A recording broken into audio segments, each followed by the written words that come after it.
নাম বোধহয় মামুন, পুলিশ থানায় শাড়ির দোকানে 7,000 টাকা বেতনে কাজ করে। সেই ছেলেটার সাথে চলে গিয়েছে কোনো এক কন্যা, 11 বছর বয়স। সাংবাদিক তাকে প্রশ্ন করছে, সাংবাদিক তাকে বলছে তোমার বাবার কাছে ফিরবা, তুমি কেমন আছো? মেয়েটা খিলখিল করে হাসছে আর বলছে আমি ভালো আছি। কল্পনা করতে পারছেন? কিন্তু পরিবর্তন হওয়ার জন্য এসেছেন বলে আমি মনে করি। আচ্ছা, যখন তার বাবা, একজন সন্তানের বাবা সন্তানকে বলে বেটা এখন পড়তে বসো, পৃথিবীর কোন সন্তান আনন্দে পড়তে বসে না, সবারই খারাপ লাগে, তার মনে হয় একটু খেলি। পৃথিবীর কেউ নাই যে বলবে আমার ওষুধ খেতে ভালো লাগে, ঠিক না? ওষুধ খেতে খারাপ লাগে, খেলতে ভালো লাগে, অথচ বাবা বলছে পড়তে। এখন সন্তান যদি বাবার উপরে রাগ করে, সন্তান কি ভুল করবে নাকি বাবা ঠিক করলো? কোনটা? নিশ্চিত সন্তান ভুল করলো। এই ভুলটা সন্তান বুঝতে পারে কবে? যখন সে ম্যাচিউর বয়সে চলে আসে, তখন বুঝতে পারে আমার ভুল হলো। কিন্তু আমরা আল্লাহ সুবহানাহু ওয়া তাআলার দুনিয়াতে যে কদিন আছি, যদি আমাদের ভুল হয় তাহলে আমরা শুধরানোর রাস্তা পাবো। কিন্তু যদি আমাদের ভুলটা কিয়ামতের মাঠে তথা কবরের মধ্যে গিয়ে ধরা পড়ে, আখিরাতে ধরা পড়ে, তাহলে কি শুধরানোর সুযোগ আছে? বলেন, শুধরানোর সুযোগ নাই। তাহলে এখনই আমাদেরকে শুধরাতে হবে। আর শুধরানোর জন্য আল্লাহ সুবহানাহু ওয়া তাআলা তার জমিনে রেখে দিয়েছেন কোরআন এবং সুন্নাহ। একজন মানুষকে হেদায়েতের পথে আনার জন্য, সৎ পথে আনার জন্য, আদব কায়দা শেখানোর জন্য, শিষ্টাচার শেখানোর জন্য কোরআন এবং সুন্নাহর বাইরে আল্লাহর দুনিয়াতে আর কিচ্ছু নাই। যদি কেউ বলে আছে, তাহলে সে ইসলাম ধর্মাবলম্বী কিনা সন্দেহ। কেউ না। রাসূলুল্লাহ সাল্লাল্লাহু আলাইহি ওয়াসাল্লাম শাহাদাত আঙুলটা আকাশের দিকে তুলে বলেছিলেন যে আজকে তোমাদের দিনকে পরিপূর্ণ করে দেওয়া হলো। তার মানে এই ধর্মের মধ্যে কোনো কিছু ঢোকানো অথবা এর থেকে কোনো কিছু বের করা যাবে না। আমি কিন্তু আপনাদেরকে একটু রেডি করছি। আমি আপনাদেরকে আর আলোচনা শোনাবো শিষ্টাচার। অত আলোচনা শোনানোর পূর্বে আপনাকে আপনাদের বিবেকের কাছে একটা প্রশ্ন রাখবো, এজন্য একটু রেডি করে নিচ্ছি। 1 মিনিট। আমার বাবা কৃষক মানুষ, আমার বাবা কৃষক মানুষ। ধান গম কি করে ফলাতে হয় আমার বাবা জানেন। আপনি বেলডাঙ্গা থেকে গেলেন, আপনি আমার বন্ধু, আমার বাবা এখানে বসে আছে, আপনি এখানে বসে আছেন, আমি পাশে বসে আছি। এখন আপনি আমার বাবাকে বললেন চাচা গম চাষ কি করে করতে হয়? প্রশ্ন করতে পারে কি পারে না মানুষ? ভাই আমি এখন অনেক সবজি চিনি না, অনেক মাছ চিনি না। কেন? মানে এগুলোর সাথে অত যুক্ত নাই। ইদানিং একটু হাট বাজার করা শিখছি, খালি বলে এটা দেন, ওটা দেন, সেটা দেন। কারণ ছোটবেলাতে বহুত কষ্ট না। এখন আপনি আমার বাবার কাছে গেলেন, আপনি আমার বয়সী মানুষ, আপনি আমার বাবাকে জিজ্ঞাসা করছেন চাচা গম কি করে আবাদ করতে হয়? দেখেন আমিও আর 5 জন মানুষের মতো আপনাদের সাথে মিলিয়ে কথা বলতে পারি। প্রত্যেক বছর আপনারা আমাকে ডাকবেন, কিন্তু আমি ওই বান্দা না। দেখেন আমার আব্বা এবার আপনাকে বলছে, 1 মিনিট আমি পারবো না, তারপরে বলি, একটু বোঝার চেষ্টা করেন। আমার আব্বাকে আপনি জিজ্ঞাসা করলেন চাচা কি করে গম ভালো উৎপাদন করা যায়, তরিকাটা বলেন। এখন আমার আব্বা আপনাকে বলছে শোনো আমার বেটা, প্রথমে তোমাকে বেলডাঙ্গার বাজারে যেতে হবে, তারপরে সুন্দর করে একটা ভালো বীজ ঘর খুঁজে বের করতে হবে। বীজ ঘর খোঁজার পর তাকে বলতে হবে গমের বীজ আছে নাকি? সে বলবে জি আছে, অনেক প্রকারের গম আছে, আপনার কোনটা লাগবে? তো আমার অমুকটা লাগবে, আপনি আমাকে দেন। ইমানদারিতে বলেন তো কতজন মানুষ ভালো ফিল করবেন? বুঝেননি? আরেকটা উদাহরণ দিলে বুঝতে পারবেন। এটা একটু পরে। লাইলাতুল নিসফে মিন শাবান মাসের দিবাগত রাত্রিতে, মিডল অফ দা শাবান, দিবাগত রাত্রিতে সাহুর করে 15 তারিখে শাবানের সিয়াম পালন করলে পেছনের গুনাহ ক্ষমা হয়। শুনেছেন কি শুনেননি? হাদিস মেড ইন চায়না। তো এই লাইলাতুল নিসফে মিন শাবানকে কেন্দ্র করে আমাদের সমাজে এখনো বহু সমাজে হালুয়া রুটির প্রচলন আছে। হালুয়া রুটি হালুয়া রুটির প্রচলন আছে, তো তারা বলে যে হালুয়া রুটি এই জন্য করি, রাসূলুল্লাহ সাল্লাল্লাহু আলাইহি ওয়াসাল্লাম উহুদের যুদ্ধে দাঁত মোবারক শহীদ হয়ে গিয়েছিল, তাই সেদিন তিনি খাবার শক্ত খেতে পারেননি, নরম নরম হালুয়া খেয়েছেন, তাই তার ভালোবাসায় আমরা আজকে হালুয়া খাই। সুন্দর কথা, যুক্তি আছে তো? আমি আপনাকে দুটো কথা বলবো, একটা যুক্তি, দুই একটা দলিল। আগে যুক্তিটা বলি। যুক্তিটা কি? শাইনুর রহমানকে খুব ভালোবাসেন, আজকে আপনি জলসাতে দাওয়াত করেছেন, একেবারে কলিজা দিয়ে ভালোবাসেন। রাস্তায় আসতে গিয়ে অ্যাক্সিডেন্টে আমার পাটা একটু ব্যথা করছে বা ভেঙে গিয়েছে, এবার আপনি আর আপনি যখন আমাকে রিসিভ করছেন এখানে, আমি একটু খুঁড়িয়ে খুঁড়িয়ে হাঁটছি, আপনিও আমাকে দেখে দেখে খুঁড়াচ্ছেন, আপনার সাথে কি ভালো ব্যবহার থাকবে না খারাপ হবে? আরে ভাই, এমনি আমি বিপদে আছি আর আপনি খুঁড়িয়ে খুঁড়িয়ে চলছেন, এটা হবে? তার মানে রাসূল সাল্লাল্লাহু আলাইহি ওয়াসাল্লামের দাঁত ভেঙেছে বলে আমরা তার ব্যথায় ব্যথিত হয়ে ওই দিন আমরা হালুয়া খাবো, এটা জায়েজ নয়, এটা যুক্তি। এবার দলিলটা কি? এক মিনিট। মানুষ যখন এসব হাদিস লিখে, এসব গ্রন্থ লিখে, এরা তো গাঁজা খায়, গাঁজা আবার এক্সপায়ারি ডেট ওয়ালা খায়। আপনি এখন বলুন, এখন আপনি নিজে বলুন, দেখেন এই মাসটার নাম কি? শাবান, এরপরে রমাদান, তারপরে শাওয়াল। ভালো করে বুঝবেন, শাবান, রমাদান, শাওয়াল। তৃতীয় হিজরির শাওয়াল মাসের ওই সম্ভবত শনিবার রাসূলুল্লাহ সাল্লাল্লাহু আলাইহি ওয়াসাল্লামের দাঁত মোবারক ভেঙে গিয়েছিল উহুদের ময়দানে। শাওয়াল মাসে রাসূল সাল্লাল্লাহু আলাইহি ওয়াসাল্লামের দাঁত ভাঙলো, আর আমাদের দাঁতে ব্যথা হলো আল্লাহ রাসূলের দাঁত ভাঙার 2 মাস আগে। কেন বলছি গাঁজা খাওয়া করেছেন কি? রাসূলুল্লাহ সাল্লাল্লাহু আলাইহি ওয়াসাল্লামের দাঁত এখনো ভাঙেনি, আর আপনার আমার দাঁত ভাঙা শুরু হয়েছে, ব্যথা শুরু হয়েছে। তার মানে আমি আপনাকে এর আগের যুক্তি দিয়ে বুঝাতে চাইলাম, যখন আপনি কোরআন এবং সুন্নাহ বলবেন, তখন আপনাকে ফলো করতে হবে মুহাম্মদ সাল্লাল্লাহু আলাইহি ওয়াসাল্লামকে। তিনি যেমন করে চলেছেন, যেমন করে বলেছেন, যেমন করে আমল করেছেন, যেমন করে জাতির সামনে দ্বীনের দাওয়াত দিয়েছেন, তেমন করে আপনাকে হুবহু জাতির সামনে দ্বীনের দাওয়াত দিতে হবে। যদি আল্লাহ রাসূলের তরিকাকে আমি মেইনটেইন না করি, তাহলে এই দাওয়াতে আমাদের জাতির কোনো উপকার হবে না। আমি এখন একটা কঠিন কথা বলবো, সে কথাটা হচ্ছে এই, আমাদের আহলুল হাদিসের মধ্যেও এখন মনে হয়েছে যে সিনেমা করতে পারবেন, কেন? বক্তাকে কমেডিয়ান পাওয়া যায়। এখনই কবুলে লিখেন, কমেডিয়ান বক্তা, মজার ওয়াজ, আসবে কি আসবে না? ব্যাস, নাহলে বাড়ি যেতে দেন না আমাকে। এক, বক্তাদের মধ্যে কমেডিয়ান হয়ে গেছে।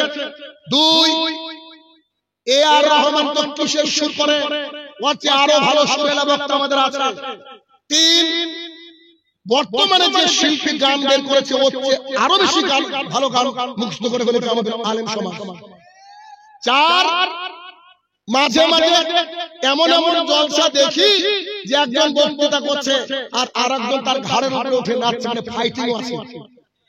তাহলে যদি এই ঘটনা আছে, আর বাংলাদেশের আরো একজন আছে, আরো কয়েকজন আছে, তার মধ্যে বিখ্যাত লিপস্টিক হুজুর, ও আবার প্রেম, সিনেমা এগুলা ছিল আর কিছু জানে না। তাহলে বক্তা জগৎ যখন সিনেমা জগতের মতো অভিনয় শুরু করেছে, তা আপনারা প্রযোজক হয়ে ডিরেক্টর একটা সিনেমা বানান। কথা বোঝেন না?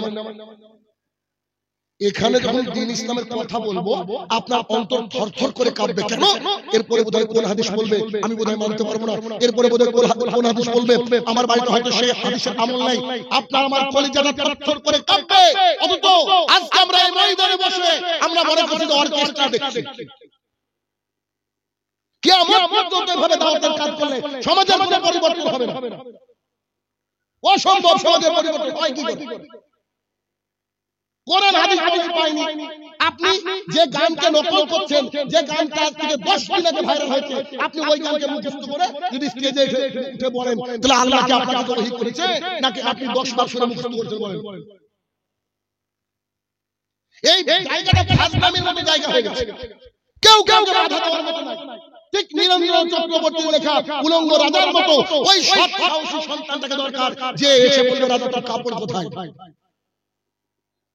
কেননা এটা ফাঁসবামের জায়গা না, এটা এমন একটা জায়গা, একটা আয়াত যদি এদিক ওদিক হয়ে যায়, একটা হাদিস যদি একটা এদিক ওদিক হয়ে যায়, তাহলে পুরো অর্থটাই চেঞ্জ হয়ে যাবে। কত সতর্কতার সাথে কথা বলি, তারপরে ভুল হয়। হ্যাঁ, ভুল হবে, হবে সত্য, আমরা মানুষ, আমাদের ভুল হবে, কত সত্য। তবে হক কথাকে হক ভাবে প্রচার যতদিন না করবেন, ততদিন মুসলমানের কোনো উপকার হবে না। গোটা বিশ্ব জুড়ে দেখেন মুসলমানরা মার খাচ্ছে, মুসলমানরা মার খাচ্ছে। সাহাবীরা ছিল সোনালী যুগের মানুষ, আর আমরা নাকি মডার্ন যুগের মানুষ। তারপর আমাদের মধ্যে ইসলাম নাই।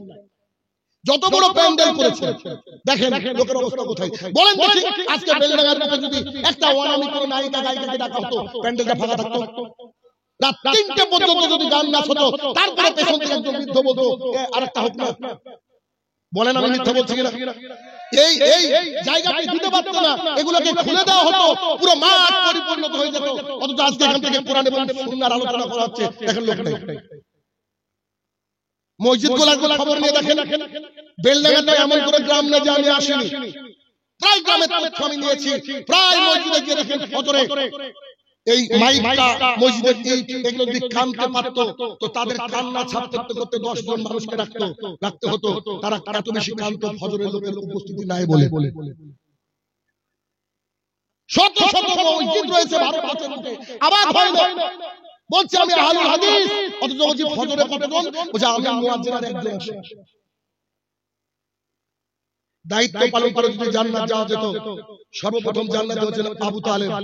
আল্লাহ রাসূলের যে দায়িত্ব পালন করেছেন পৃথিবীতে, তার মতো দায়িত্ব পালন করার আর আসবে বলে আমার জানা নাই। মুসলিম শরীফের হাদিস, ওর চাচা হচ্ছে জাহান্নামী। দায়িত্ব পালন করে লাভ নাই। আজকের মাহফিলে মিনিমাম একটা ভালো বাজেটের খরচ হয়েছে, 8-10টা গরু জবাই হয়েছে।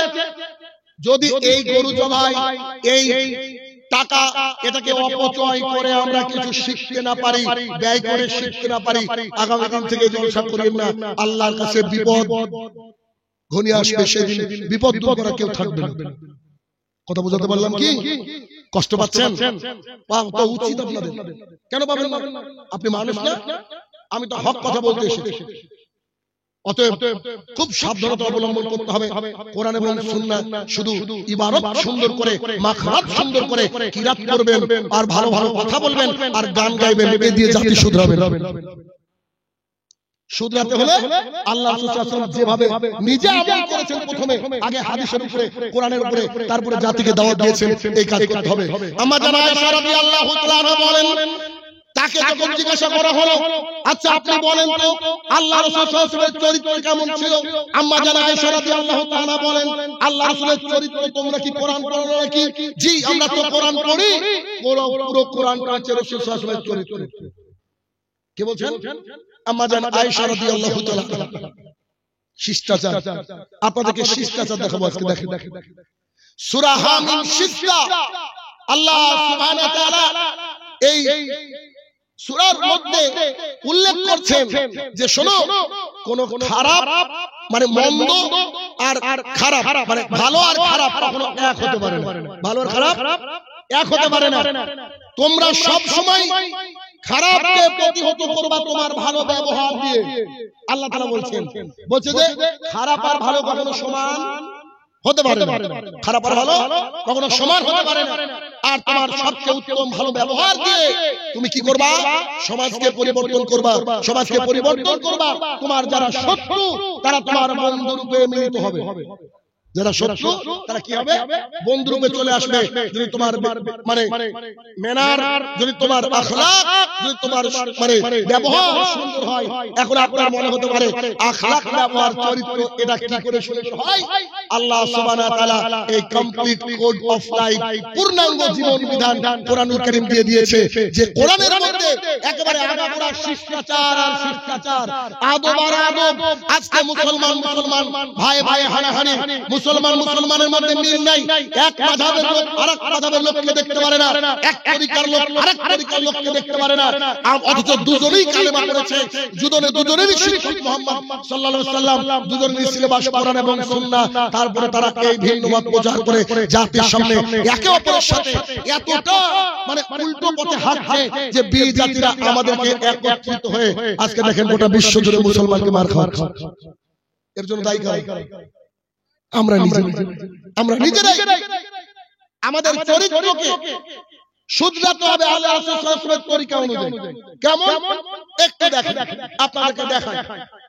আমি আমল, আখলাক, চরিত্র এবং সার্বিক জীবনে যে শিষ্টাচার যেটা আমাকে কমিটি নির্ধারণ করে দিয়েছে তার উপরে আলোচনা করতে চাইছি। যদিও সহজ আলোচনা, আপনাদের ভালো লাগবে বলে আমি আশাবাদী। একটু একটু করে শুনবেন। যদি আমরা আখলাক চরিত্র নিয়ে আলোচনা করতে চাই তাহলে প্রথমে একজন ব্যক্তির নাম আমাদেরকে উল্লেখ করতে হবে। তিনার নাম হচ্ছে মুহাম্মদুর রাসূলুল্লাহ সাল্লাল্লাহু আলাইহি ওয়াসাল্লাম। তিনি কে বলেন তো?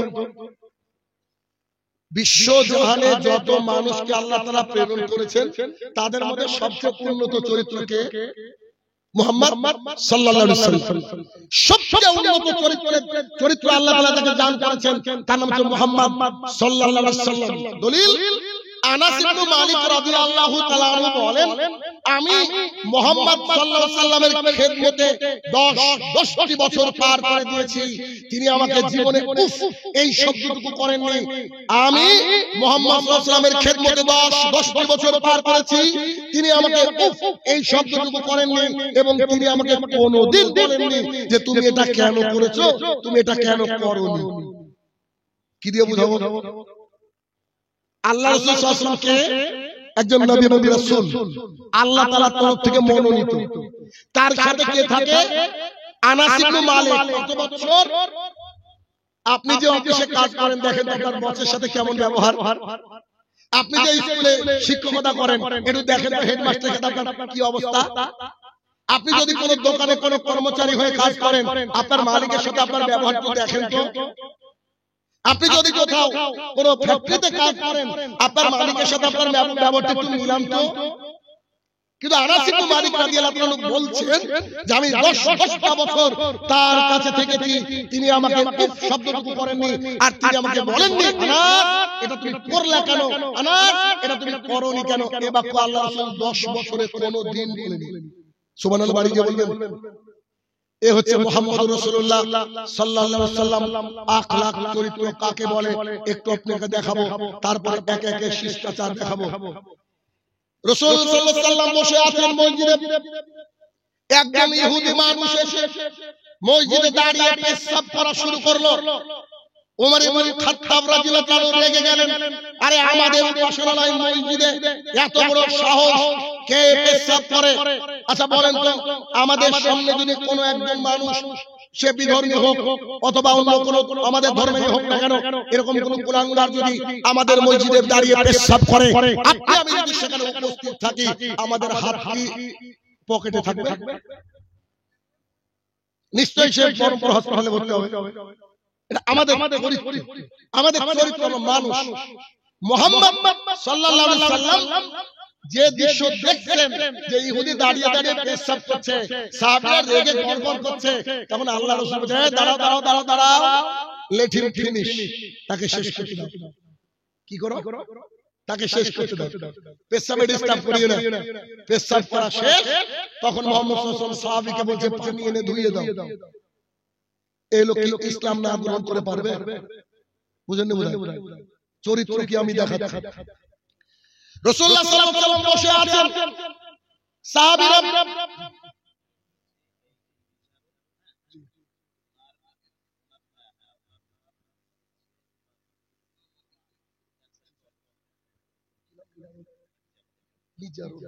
আচ্ছা মিজারুল ভাইয়ের মা ক্যান্সারে আক্রান্ত, তো তিনি দোয়া চেয়েছেন আমরা সবাই আমাদের নিজের মতো করে ইনশাআল্লাহ ভাইয়ের মায়ের মানে ভাইয়ের নামটা উল্লেখ রেখে তার মায়ের জন্য ইনশাআল্লাহ আমরা দোয়া করব। আল্লাহুম্মা সাল্লি আলাইহি আল্লাহুম্মা বারিক আলাইহি। হে আমার প্রতিপালক, কত দিয়েছে? 20,000 টাকা দিয়েছে বাবু। কলিজার টুকরা মা অসুস্থ, তাই ভাইটি আমার তার মায়ের জন্য দান করেছে। এমন সন্তান কিন্তু ভাই বিরল, মা বাবার জন্য দান করে এমন সন্তান বিরল। সেই ভাইটি দান করেছে, সে আমরা তাকে সুসন্তান ধরে নিয়ে আমরা তার মায়ের সুস্থতা এবং সেই মায়ের হেদায়েত কামনা করি। আল্লাহ তাদের পরিবারকে সুস্থতা নামক নিয়ামত দিয়ে তুমি ভরিয়ে দাও, আল্লাহুম্মা আমিন।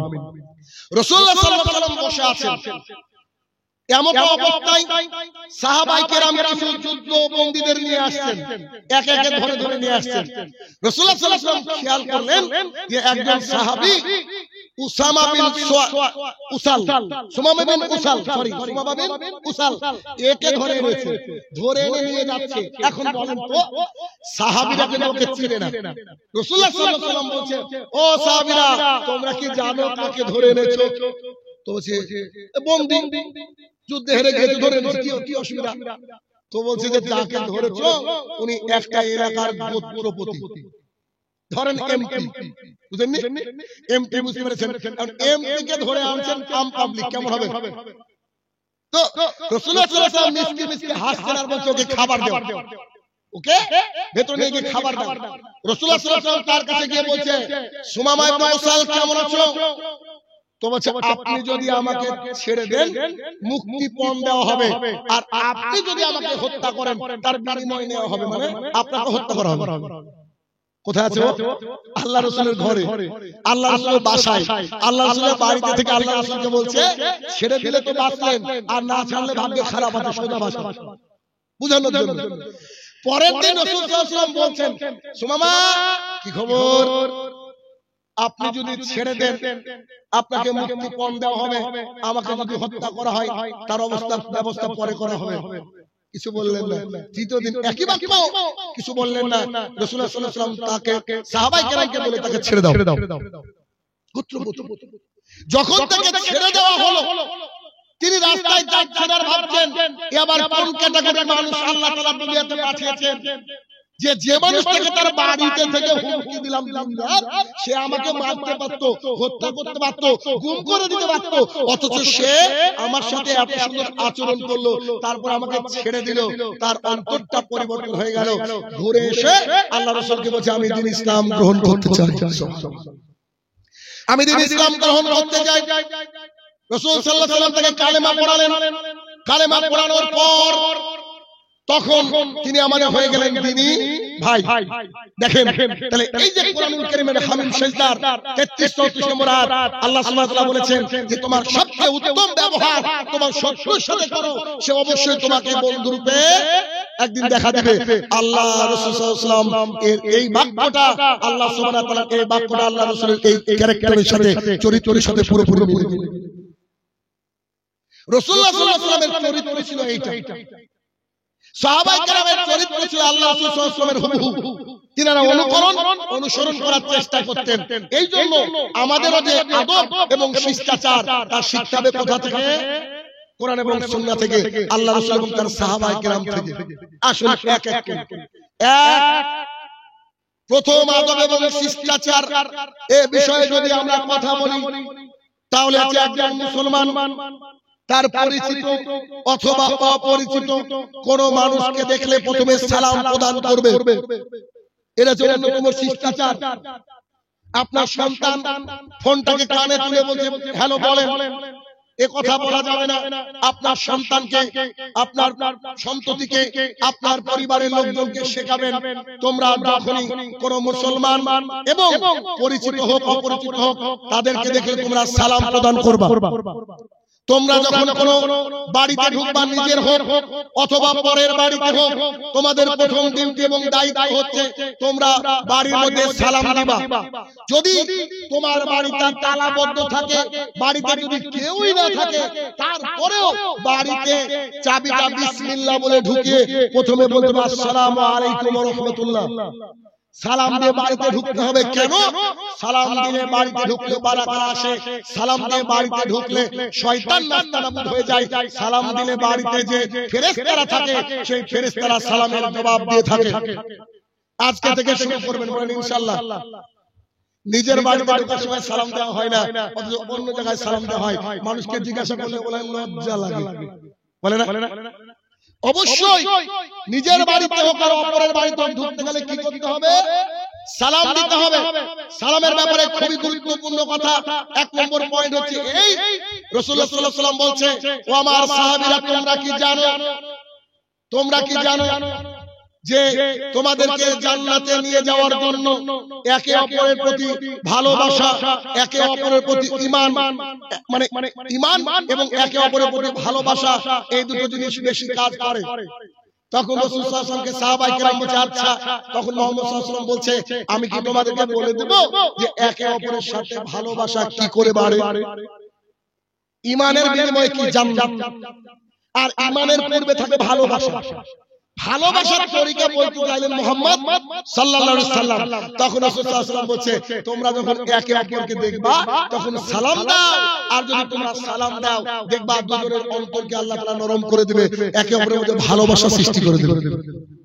তাহলে যে আপনার শত্রু তাকে যদি আপনি সালাম দেন, সেই সাথে সাথে আরো একটু কাজ করেন, মুসাফা করেন, হ্যান্ডশেক করেন, তাহলে উভয়ের অন্তর থেকে ঘৃণাকে আল্লাহ তাআলা দূরে সরিয়ে দিবেন এবং উভয়ের মধ্যে ভালোবাসা তৈরি করে দেওয়ার মালিক কে?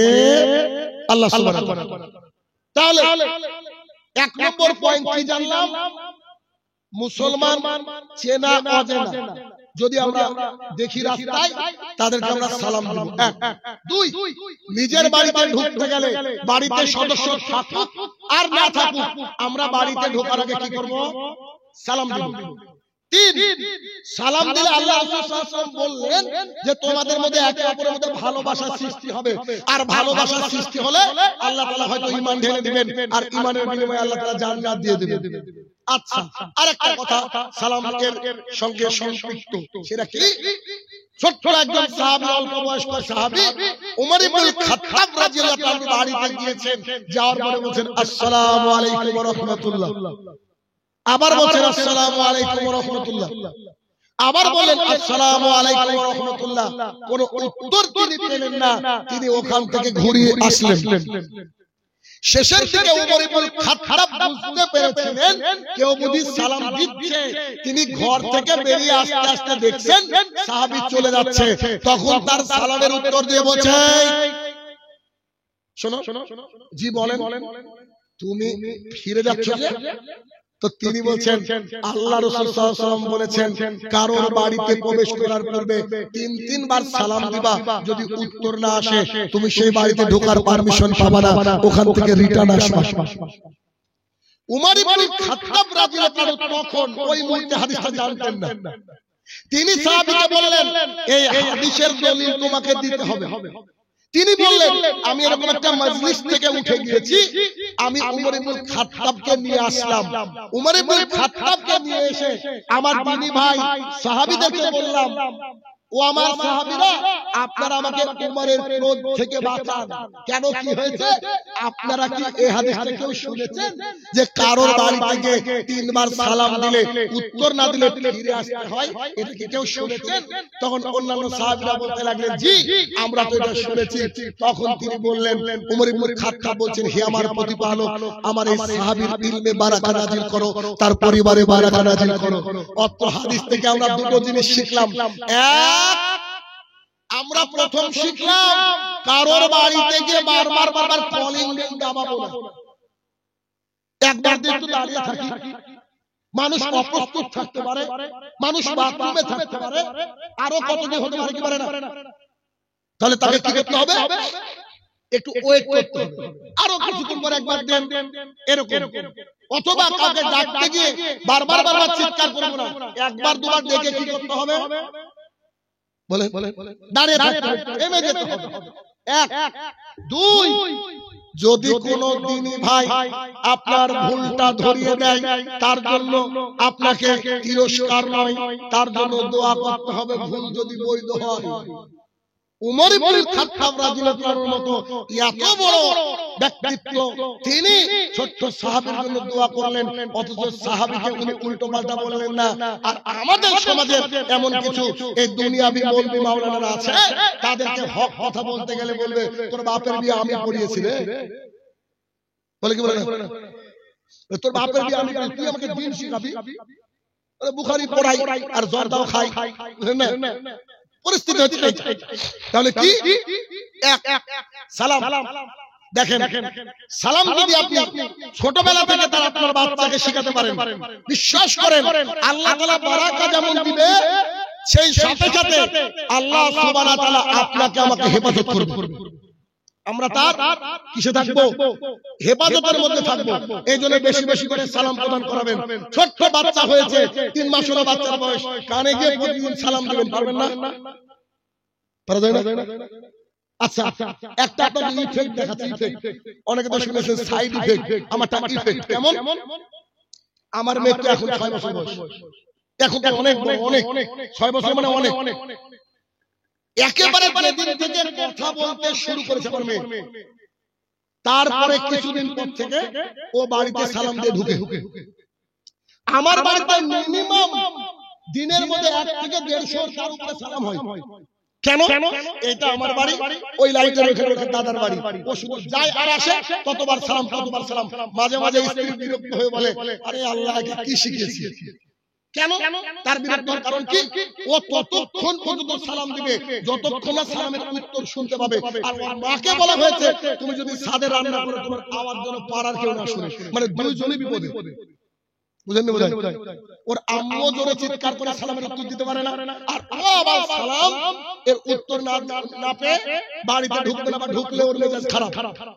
তো এই যে সালামের প্রচলন হয়েছে, কিন্তু মজার ঘটনা ঘটেছে কয়েকদিন আগে, এই 1-1.5 মাস আগে কোথায় আমি বাড়িতে ঢুকছি, আমি বলেছি আসসালামু আলাইকুম রাহমাতুল্লাহ, ওর আম্মু আর আমার ছেলে উপরে আছে, হঠাৎ করে দেখছি আমার মেয়ে বলছে ওয়ালাইকুম আসসালাম ওয়া রাহমাতুল্লাহ, আমি ঘুরে গিয়ে দেখছি বাথরুমে, মানে ও বাথরুমে। আমি বললাম ইন্না লিল্লাহ, আব্বু কি হলো? আমি তুমি বাথরুম সেরে আসো, পরে কথা হচ্ছে। তখন ওকে ছাদে নিয়ে দিয়ে আম্মু বাথরুমে যখন থাকবা, হাগুমুতু যখন করবা, এই সময় সালাম দেওয়া যাবে না, সালামের উত্তর দেওয়া যাবে না। ঘুরিয়ে আমার মেয়ে আমাকে ফতো মারে, তুমি আমাকে শিখিয়েছো, তুমি আমাকে বলেছো নাকি যে সালামের উত্তর দেওয়া যাবে না? আমি তোমাকে আমাকে রাগ করে বলছি, তোমাকে আমি আজকে শিখালাম, আজকের পর থেকে আর করবো না, ঠিক আছে?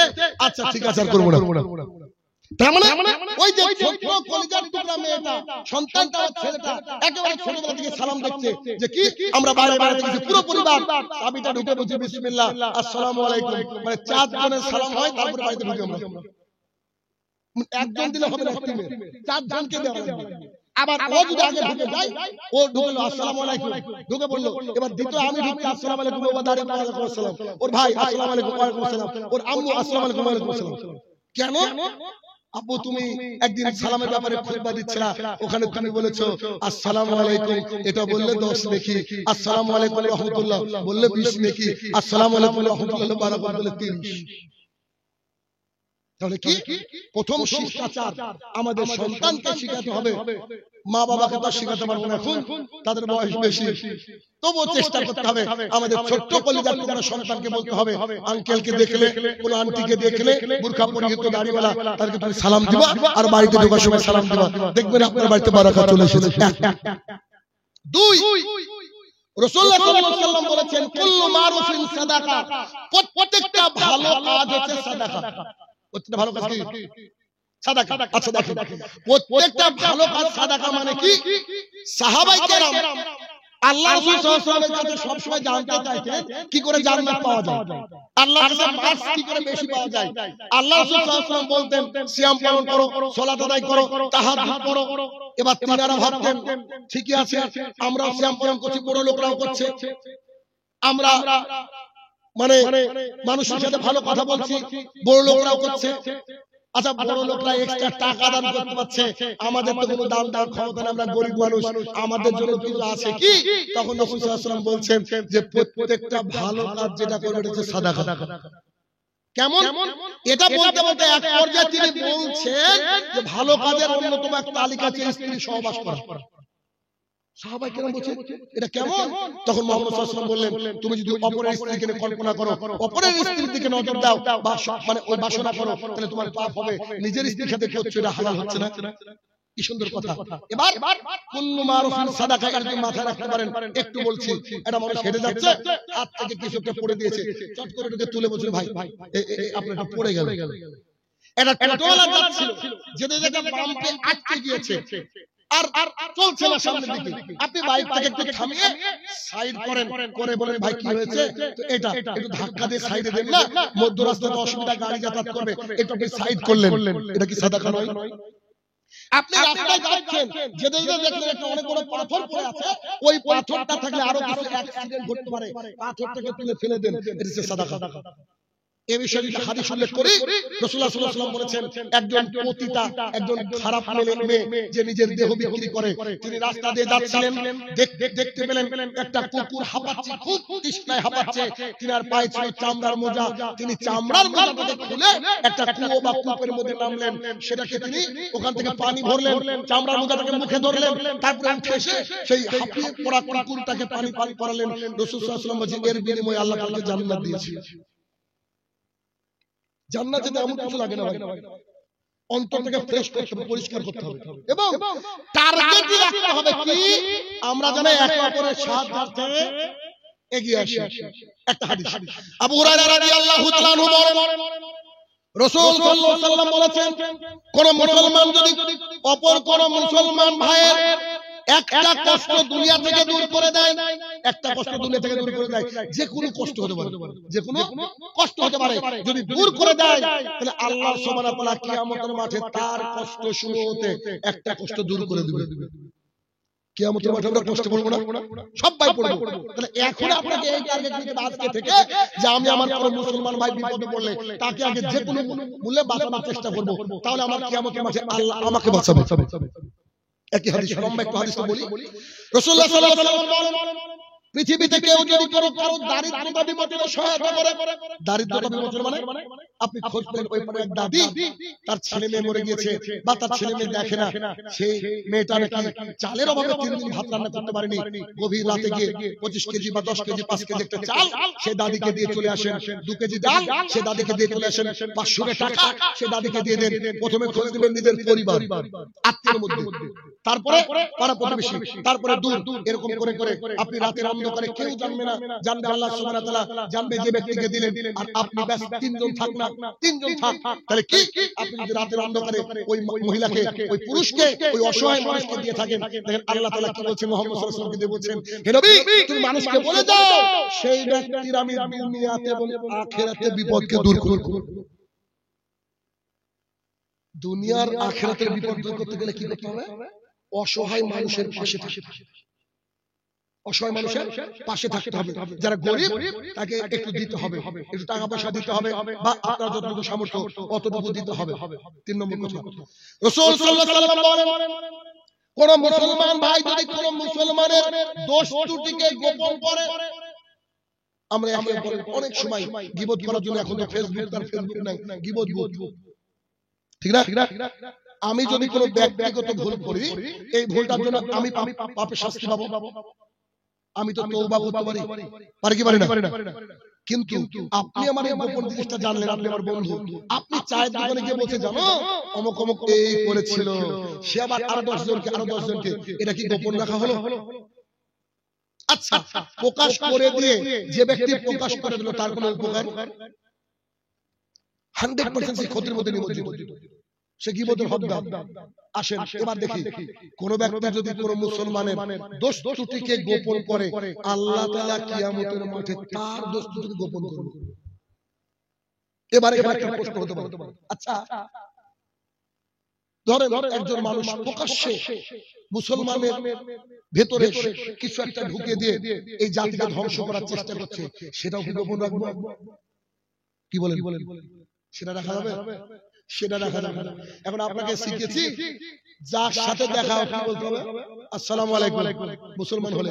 এখন আপনার বাড়িতে আজকে রাতে চোর এসেছে, আমার বক্তব্য গিয়ে শুনেছেন, শোনার পর চোর এসেছে, ভাই কে? আমি চোর, আসসালামু আলাইকুম। তারপরে মারবেন নাকি? তো সব জায়গায় তো আসসালামু আলাইকুম চলবে না, বুঝেন না? তাহলে কি 2 নম্বর পয়েন্ট যেটা বললাম, রাসূলুল্লাহ সাল্লাল্লাহু আলাইহি ওয়াসাল্লাম বলছেন যে দুনিয়ার বুক থেকে কেউ যদি কারোর বিপদকে দূর করে দেয়, আল্লাহ কিয়ামতে তার বিপদ দূর করে দেবে। দুনিয়ার বুক থেকে কেউ যদি কারোর দারিদ্রতাতে সাহায্য করে, আল্লাহ তাআলা দুনিয়াতে এবং আখিরাতে তার সাহায্য করবে।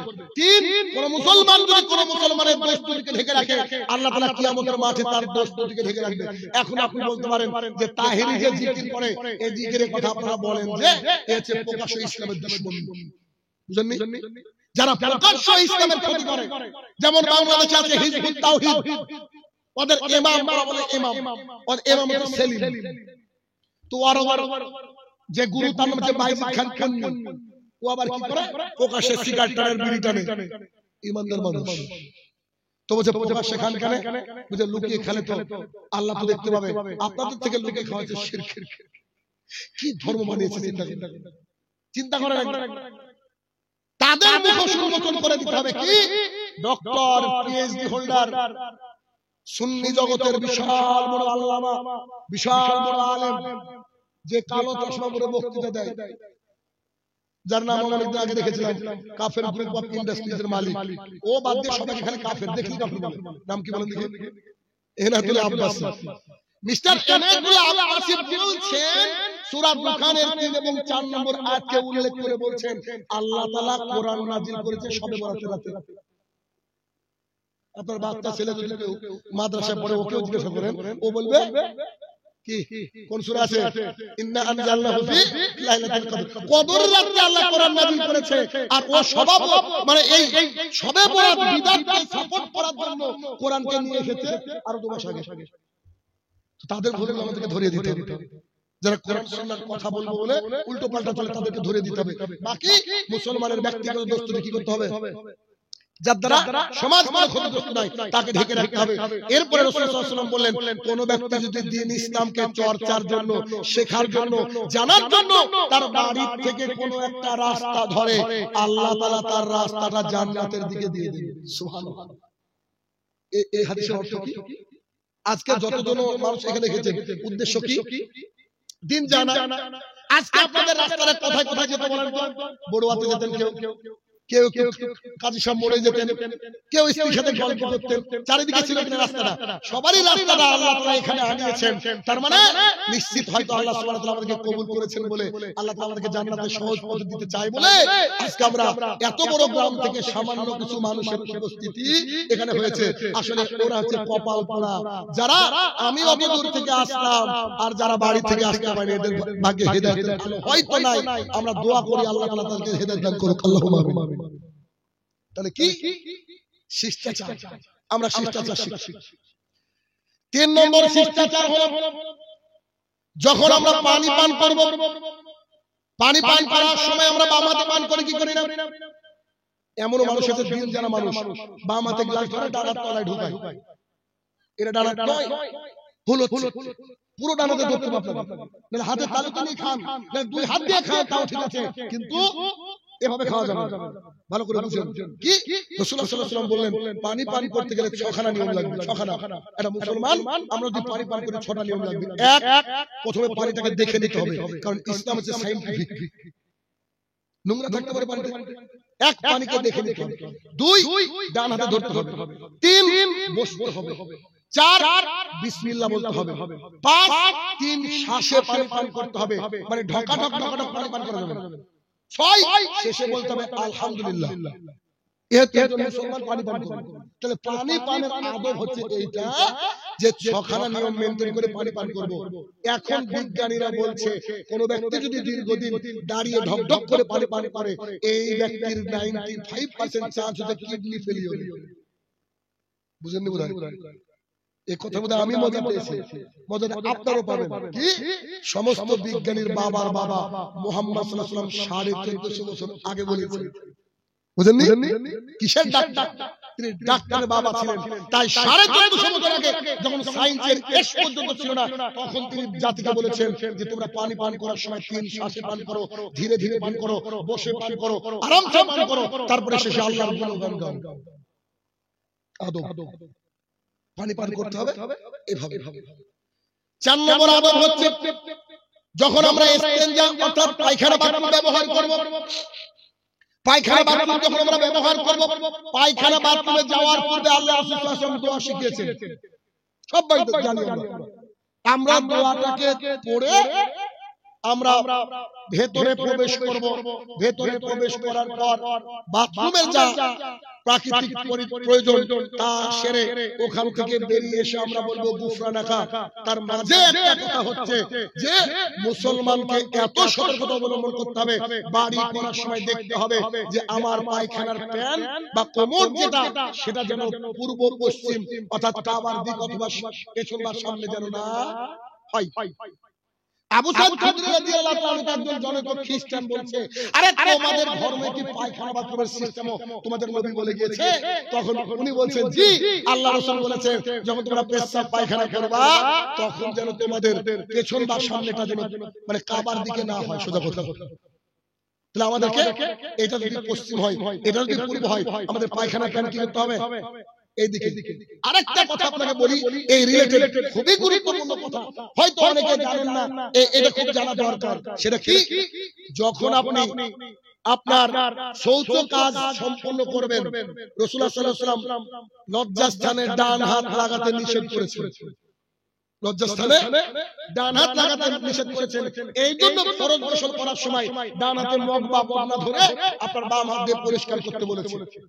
ইস্তেঞ্জার আরো একটা গুরুত্বপূর্ণ জিনিস, যেটা খুবই গুরুত্বপূর্ণ আপনাদের জন্য জানার, যারা একটু বড় লোক মানুষ, যাদের বাথরুমে গিজার আছে, গিজার বুঝেন কিনা, গরম পানি হয়। এটা কিন্তু খুব কঠিন একটা কথা বলতে যাচ্ছি, এটা লাগে মানে এটা প্রয়োজন। কেমন? শীতকালে আমরা গিজার দিয়ে দিই। আচ্ছা বলেন তো, বাথরুমে যখন আমরা প্রবেশ করি একটা দোয়া পড়ি, তো ওই দোয়ায় কি পড়ি আমরা?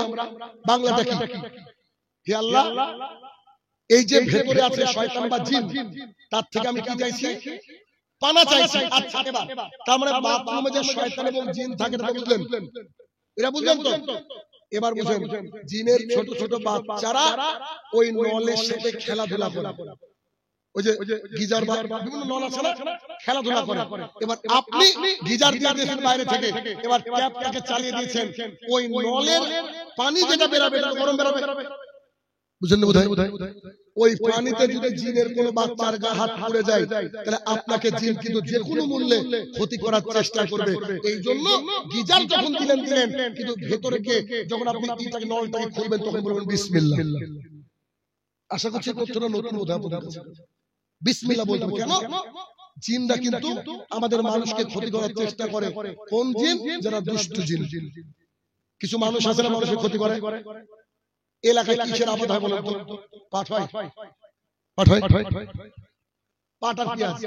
দেখবেন কিছু মানুষকে দেখা যায় ও মাঠে যাচ্ছে, হাতে একটা হাসি কিছু একটা আছে, ও যাচ্ছে আর পাটের জমি সাইড দিয়ে এরকম করতে চলে যাচ্ছে। আছে না নাই? এরকম শয়তান আছে। আবার চারিদিক দেখে পাটের মাথাগুলা কেটে নিয়ে ছাগলকে খাওয়াচ্ছে। এরকম বহু মানুষ পাওয়া যায় যে নিজের জমি নেই অথচ তার বাড়িতে ঘাসের অভাব নেই বা আনাজের অভাব নেই। তাহলে কি? এটা হচ্ছে বাথরুমের শিষ্টাচার। সন্তানকে শিখাবেন, এক, ঢোকার পূর্বে দোয়া পড়তে হবে, দুই, ডান হাত লাগানো যাবে না, তিন, যখন আমরা গিজারটাকে ছাড়বো বিসমিল্লাহ বলবো, চার, যখন বাইরে বেরোবো তখন যে দোয়া রয়েছে ছোট্ট গুফর লেখা, এই দোয়াটা পড়ে আমরা বেরোবো। এটা হচ্ছে বাথরুমের আদব। রাসূলুল্লাহ সাল্লাল্লাহু আলাইহি ওয়াসাল্লাম ঘুম থেকে ওঠার পরে আদব বললেন। রাসূল সাল্লাল্লাহু আলাইহি ওয়াসাল্লাম বললেন, তোমরা যখন ঘুম থেকে উঠবে তোমাদের দুই হাত যেন সরাসরি পানির মধ্যে না চুবাও। এটা ডাবরে পানি আছে, সেই পানির মধ্যে আমরা দুই হাত না চুবাই। আমরা কি করব? আমাদের হাতটাকে মগ বা অন্য কিছু দিয়ে পানি ঢেলে ভালো করে ধুয়ে নিতে হবে। কেন? রাসূল সাল্লাল্লাহু আলাইহি ওয়াসাল্লাম বলেন, তোমার হাতটা ঘুমের মধ্যে কোথায় গিয়েছে কে জানে। তাহলে কি করতে হবে? ধুয়ে নিতে হবে। এটা হচ্ছে বাথরুম এবং গোসল জনিত আদব। আরেকটা কথা বলি, সেটা হচ্ছে আমরা যখন ফরজ গোসল করি, ফরজ গোসলের শুরুতে যে ওযু, ওই ওযু একেবারে যদি আমরা মনে করি যোহর, আসর, মাগরিব বা ইশা যে ওয়াক্তের সালাতের আগে আমি ফরজ গোসল করলাম, ওই ওয়াক্তের সালাত আমরা ফরজ গোসলের ওযু দিয়ে আদায় করব। বুঝেন না বোধহয়? ওযু দ্বিতীয় করার প্রয়োজন নাই। এটা হচ্ছে গোসলের শিষ্টাচার, গোসলের বিহেভিয়ার। এরপরে রাসূলুল্লাহ সাল্লাল্লাহু আলাইহি ওয়াসাল্লাম বলেন, যখন তোমার সন্তান জন্ম নেবে, সন্তান জন্ম নেওয়ার পর তোমার সন্তানের সুন্দর একটা নাম রাখবে। সুন্দর কি নাম রাখবে? তার আগে হচ্ছে যে তোমরা কি করবে? সন্তানের ডান কানে আজান দেওয়ার কথা বলা হয়েছে। যদিও কিছু উলামায়ে দ্বীন বলছে ডান কানে আজান আর বাম কানে ইকামত, এটা জায়েজ নয়। শুধু আজানের বাক্যগুলো তাকে বলতে হবে, আজানের সুর করে দিতে হবে এমনটা নয়, শুধু আজানের বাক্যগুলো সন্তানকে শোনাতে হবে। দুই, সন্তান জন্ম নেওয়ার পর সন্তানের 7 দিন যেদিন হবে সেই দিন আকিকা দিতে হবে। ছেলে হলে 2টা, মেয়ে হলে 1টা ছাগল। ছেলে হলে 2টা, মেয়ে হলে 1টা ছাগল। ছাগল দাতা হোক অথবা না দাতা হোক, ছাগলের বয়স পুজুক অথবা না পুজুক, আমাদেরকে ছেলে হলে 2টো, মেয়ে হলে 1টা 7 দিনের দিন আকিকা দিতে হবে। মাঝে আরেকটা কথা ছেড়ে দিলাম, যদি কোনো ব্যক্তি মনে করে যে আমাদের এলাকায় কোনো সম্মানিত আলেম রয়েছে, এই সম্মানিত আলেম যারা আছেন, সম্মানিত আলেম যারা, এই সম্মানিত আলেমকে দিয়ে সন্তানের মুখে মধু অথবা খেজুর চিবিয়ে তাহানিক বলা হয়, তাহানিক যদি করে নিতে পারেন এটা ভালো। তাহানিক যদি করে নিতে পারেন এটা ভালো। এরপরে সন্তানের যেদিন আকিকা দিবেন সেই দিন সন্তানের মাথায় যে চুল রয়েছে এই চুলগুলাকে ব্লেড দিয়ে চেঁচে সমপরিমাণ রূপা, রূপা বুঝেন? রূপা কি বলেন তো? চাঁদি। সমপরিমাণ রূপা, চুলের ওজনের রূপা, এটা আপনি মানুষকে দিয়ে দিবেন। তবে আলেম সমাজ বলছেন রূপা না দিলেও চলবে, ওই মোটামুটি কিছু একটা টাকা দিয়ে দিলেও চলে, এটা আলেম বলছেন, আলেমগণ বলছেন। তাহলে কি এটা হচ্ছে সন্তানের আদব, সন্তানের আদব। সন্তান জন্মের পূর্বে মায়ের আদব হচ্ছে এটা যে তার মা যখন তার পেটে বাচ্চা আসবে সে তখন থেকে দ্বীন ইসলামকে বেশি বেশি করে চর্চা করবে, বেশি বেশি করে প্র্যাকটিস করবে। পেটে বাচ্চা আসলে বেশি বেশি কোরআন তেলাওয়াত করবে, বেশি বেশি কোরআনের সাথে সম্পৃক্ত থাকার চেষ্টা করবে, তাহলে তার সন্তান কোরআনিক মাইন্ডেড হবে। এটা বিজ্ঞানীরা বলছে।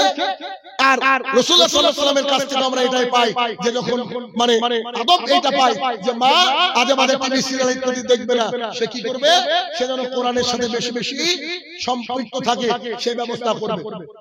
এরপরে সন্তানকে শিখাতে হবে, সেই সাথে মা বাবা শিখবে। বাড়িতে যখন কোনো দরজা জানালা লাগাবে সেই সময় সে বিসমিল্লাহ বলবে। কি বলবে? বিসমিল্লাহ বলবে। আর সন্তান এখন আমার সদ্য সন্তান হলো, এই সন্তান কথা বলা যাবে না, কথা বলা জানে না, এই সন্তানকে মা যখন তার বুকের দুধ পান করাবে, ফিডার খাওয়াবে, তখন মা বলবে বিসমিল্লাহ। কি বলবে? কে বলবে কথাটা? মা বলবে। মা যদি বিসমিল্লাহ না বলে তাহলে এই খাবারে শয়তানের অংশগ্রহণ থেকে যায়। আদব, এরকম আদব যদি বলতে যাই ভাই সারা রাত কেটে যাবে। আদবের কোনো শেষ নেই। আরো একটা অন্যতম আদব হচ্ছে যখন আপনি আমি মসজিদে যাব, মসজিদে যাওয়ার পর 2 রাকাত সালাত আদায় করে তারপরে মসজিদে বসতে হবে। এটা হচ্ছে মসজিদের আদব। আমাদের এক শ্রেণীর মাযহাবী ভাইরা আছে, এরা হচ্ছে মসজিদে ঢুকে বসে, এদেরকে বলা হয় আদবের বিপরীত কি? বিয়াদব। দেখেন বসে বসে না, দেখেন ওরা ওরা মনে করে বসা বোধহয় ফরজ, গিয়ে দেখেন একটু বসে আবার তারপরে উঠে সালাত আদায় করে। অথচ রাসূলুল্লাহ সাল্লাল্লাহু আলাইহি ওয়াসাল্লাম খুতবা দিচ্ছিলেন, এমন অবস্থায় একজন ব্যক্তি বসে পড়লেন, আল্লাহ রাসূল তাকে দাঁড় করে দিয়ে বললেন তুমি কি 2 রাকাত সালাত আদায় করেছো? সেই ব্যক্তি বললেন না। তখন মুহাম্মদ সাল্লাল্লাহু আলাইহি ওয়াসাল্লাম বললেন সাল্লি রাকাতাইন কাবলা ইজলিস, বসার পূর্বে 2 রাকাত নামাজ পড়তে হবে, বসার পূর্বে 2 রাকাত সালাত আদায় করতে হবে। এখন ভাবছেন ঠিক আছে আমি বাড়ি থেকে সুন্নত পড়ে এসেছি ফজরে, তাহলে আপনি দাঁড়িয়ে থাকেন, বসবেন না। কথা বুঝা গেল? আর যদি মনে করেন যে না আমার এখনো 10-15 মিনিট আছে, তাহলে আপনি তাইয়াতুল ওযু ধরেন বাড়িতে পড়েছেন, সুন্নত বাড়িতে পড়েছেন, এবার দখলুল মসজিদ পড়েন, আছেই তো। তাহলে কি এই হচ্ছে শিষ্টাচার, এই হচ্ছে আদব যে মসজিদে ঢুকে আমরা কি করব, সরাসরি বসবো না। এজন্য মসজিদে ঢুকে কি করতে হবে? আপনাদের এখানে আমি এসে দাঁড়িয়ে আছি, আমার 2 সাথী ওযু করতে গেছে, আর আমার ওযু অনেকক্ষণ থাকে। আমাদের মসজিদের মুসল্লিরা মজা করে আমাকে বলে আপনি তো আবু হানিফার ছোট ভাই, আপনি তো সারাক্ষণ ওযু থেকে, মানে ওই যে 40 বছর একই ওযু, এশা টু ফজর, মানে মজা করে বলে আর কি। আমি ওযু থাকার চেষ্টা করি সব সময়। তো আমার 2 সাথী এখন ওযু করতে গিয়েছে, এবার যে ভাই আমাকে রিসিভ করেছে সে ভাই ভাবছে কি ব্যাপার, শাইনুল ভাই বসে না কেন, জায়গা কি পছন্দ হয়নি নাকি? আমি ঘুরে বেড়াচ্ছি, আসলে সালাতটা আদায় করে তবে তো বসবো, এটা উচিত, বুঝেন না? আচ্ছা, তারপর এটা উচিত নয় যখন কোন সম্মেলন মাহফিলের আয়োজন করবেন, মসজিদে আলেম বা বক্তা আসবে, তাদের জায়গা মসজিদে করিয়ে নেবেন। কোন একটা বাসা ছোট্ট একটা ঘর করে দেন, মানে ওটাই ভালো। কেন?